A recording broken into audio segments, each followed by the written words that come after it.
This is a quick intro on how to play Valentine's Day Trivia Tycoon, as well as how to change the categories and questions in the template. To start, you can go ahead and open the Trivia Tycoon PowerPoint file. There are two versions, one with the scoreboard and one without a scoreboard.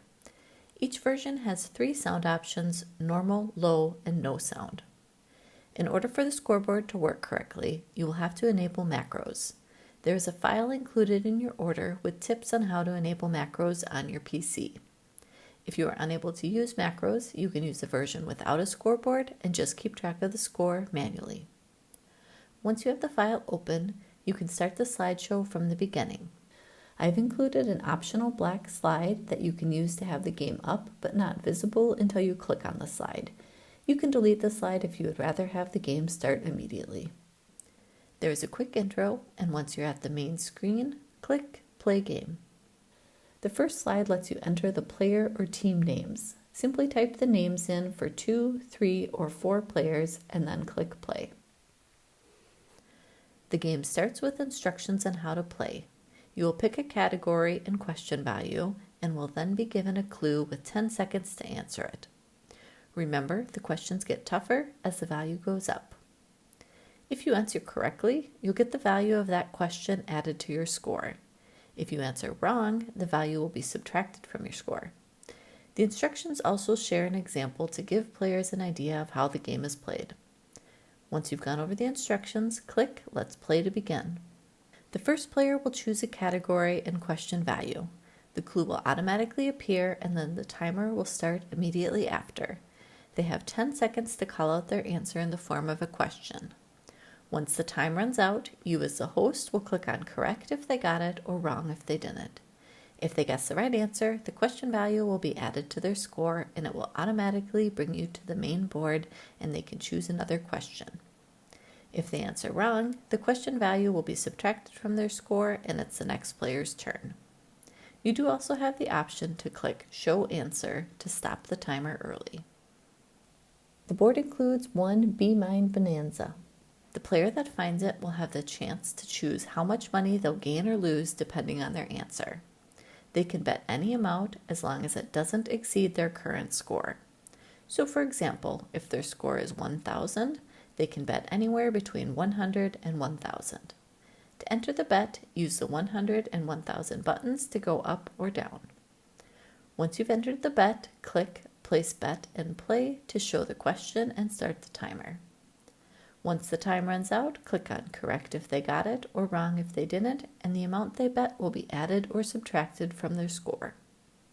Once you've completed all the questions on the board, you can click the Final Question button in the upper left corner to go to the final round.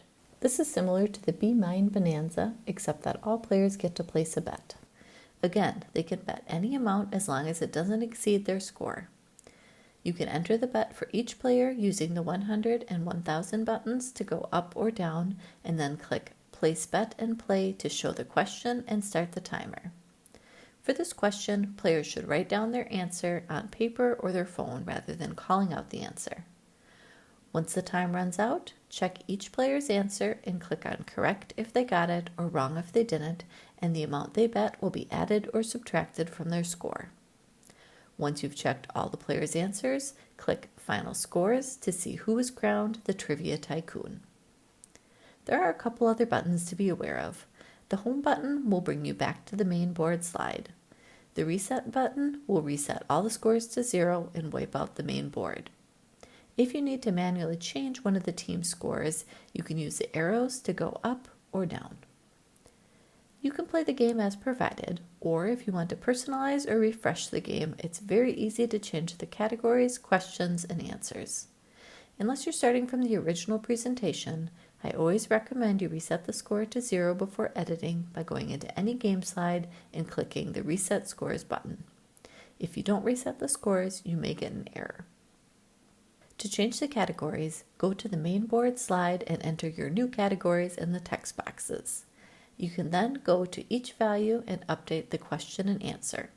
You will see a section for each category, and when you click on a question or answer, you will see the category and value. So for example, I can go to Category 1, $100 question, and type in a new clue, and then category 1, $100 answer, and type in the new answer. If we play the slideshow, you can see the new question comes up as well as the answer I entered. If you want to move where the Be Mine Bonanza is hidden, go to the existing Be Mine Bonanza and right-click on the slide in the slide viewer.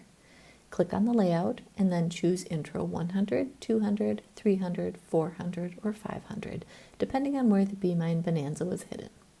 In this case, it's a $300 value, so we'll change it to Intro 300. Next, delete the old Be Mine Bonanza question and answer slides. Go to the end of the presentation where you will find a section called Blank Question Templates. Copy and paste the question and answer for the same value after the intro slide. So I would copy the $300 question and answer slides and then paste them after the Intro 300 slide. Then I can update the question and answer. To add the new Be Mine Bonanza, go to the category and value you want to replace and right-click on the slide in the slide viewer. Click on Layout and then choose Intro Be Mine Bonanza. Next, delete the question and answer slides. Go to the end of the presentation where you will find a section called Blank Be Mine Bonanza Templates. Copy and paste the question and answer after the intro slide. Then again, just update the question and answer. And that's all there is to update in the questions. You can see it's really pretty easy to do. So I hope this demo was helpful. Please feel free to contact me through my Etsy store if you have any questions on how to play. I would also love to hear any feedback you have on your experience playing Valentine's Day Trivia Tycoon. I hope you enjoy the game.